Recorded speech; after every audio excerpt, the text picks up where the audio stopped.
Hello and welcome to the sixth of Ovid's Heroides. This letter is from Hypsipyle to Jason. We know him better from being married to Medea, more of that to come. Hypsipyle, is the queen of Lemnos, which is an island, a Greek island in the North Aegean. And she and Jason have had a relationship and he has left eventually to go in quest for the Golden Fleece. And during that trip, as we'll discover, he may have met somebody else. The women of Lemnos are most famous for something which has happened quite recently before Jason arrives there, which is rising up and killing their oppressors, all the men of Lemnos, except for Hypsipyle's dad, whose name is Thoas. I think she hides him, and that's how he gets away with it. But everybody else, and then... So not necessarily a woman you would like to upset. Really something Jason makes quite a habit of. This letter begins, there's a sort of running theme of regret that Hypsipyle didn't take advantage of her fearsome nature and indeed her fellow women's fearsome nature when she had the fricking chance, because he's out of reach now. So she starts off by saying, oh, apparently you're safe in Thessaly with your golden fleece that you've got. That is great that you're safe. Do you know, I probably should have heard that from you though. That would have been lovely. How come rumour told me before I got a letter from you that apparently you've yoked the bulls of Mars? This is one of the tasks that Jason has to perform in order to get the Golden Fleece. He has to yoke these bronze oxen or bulls, and then he has to get past a snake or dragon that never sleeps. So she says, apparently you yoked these bulls that belong to Mars, and you sowed seed, and then this unsleeping dragon guarded the shiny fleece that you stole. I would love to tell the doubters, obviously not everyone believes that Jason has done this remarkable set of tasks. I would love to tell your doubters that I'd heard from you that you'd done this, but apparently you're with some barbarian poisoner now. She, of course, means Medea. Apparently she is sharing the bed that you promised me, says Hypsipyle. When a Thessalian arrives, a messenger, I guess, a man who's arrived on Lemnos, he's not even through my door, she says, before I'm asking him, how's Jason? Is he safe? Is he okay? How's my man? And he is so ashamed. He doesn't know what to do. He's looking down at the floor. His voice sticks in his throat. She says, eventually he reveals the great injury that you've done me. And she says, I knew, obviously, the Argo's not coming here. It wasn't going to come here because we haven't got a shiny golden fleece. We haven't got around with the golden fleece that you might want, and that's apparently what you're interested in. But when you did come here, remember when you did come here before the whole fleece episode? You know, then I should have driven you out then with my troop of women, because the women of Lemnos know almost too well, actually. We know how to conquer men. She's reminding him, of course, that she could have killed him. It's a little bit late now.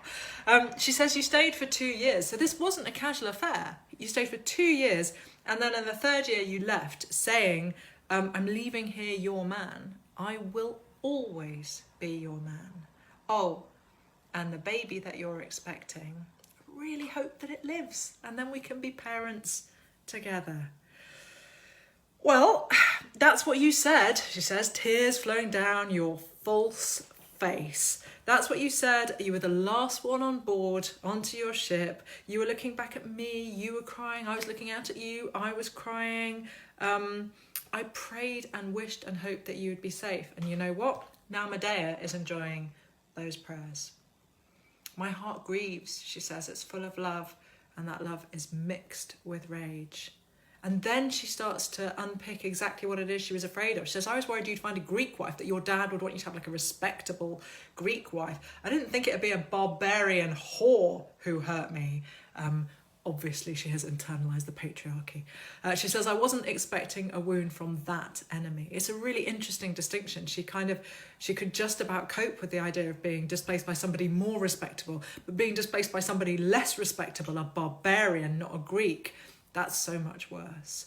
And anyway, she says, she's not even pretty. Medea's not even pretty.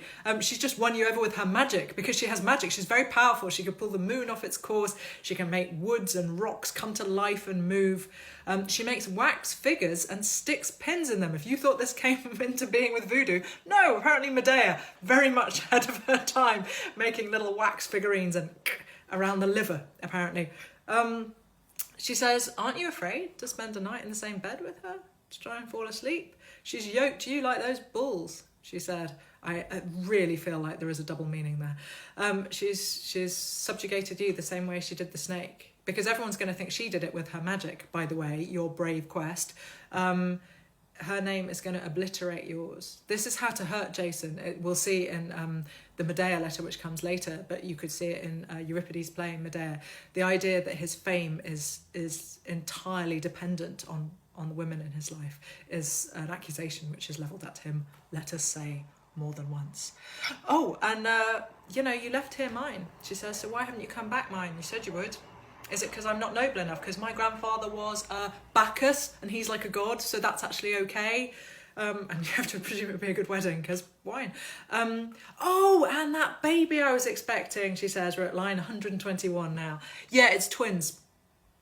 Oh, are you wondering who they look like? Oh, so sweet. They look exactly like you. I mean, they're not dishonest, obviously, but in all other regards, just like you. But of course, you've lost your mind, she says, line 131 now. You've lost your mind to her potions, so, what can we expect?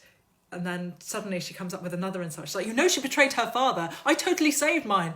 You didn't allow all the other women to kill all the other men. But, yep, your dad, to be fair. As persuasive tactics go, I think she killed her brother and upset her dad, and I didn't do that. It's slender, but let's give it a go. She says, what if you and your new partner had been driven here by the storm on your way home with your fleece? What if that had happened? You would have deserved to die for your treachery, right? Remember, she keeps thinking back to she had the chance to kill him and she didn't. She says, you'd have deserved to die for your treachery, but you would have been completely safe. Do you know why? Because I am nice. I would have covered my face in the blood of your whore, obviously, she says, slightly undermining the niceness argument. Oh, your face as well, actually. I would have covered that in her blood. Your face, that she stole. That face, yeah. That one. She concludes the poem by cursing Medea. She says, I hope she loses her husband. I hope she loses children. I hope she undergoes everything I have undergone. We'll have to see in a later letter from Medea to Jason. All the real keepers get more than one letter if Hypsipyle's curse comes true. But I have to tell you, things are not looking good. I'll see you next time for Dido to Aeneas, one of the great love stories of all time. See you next time. Bye.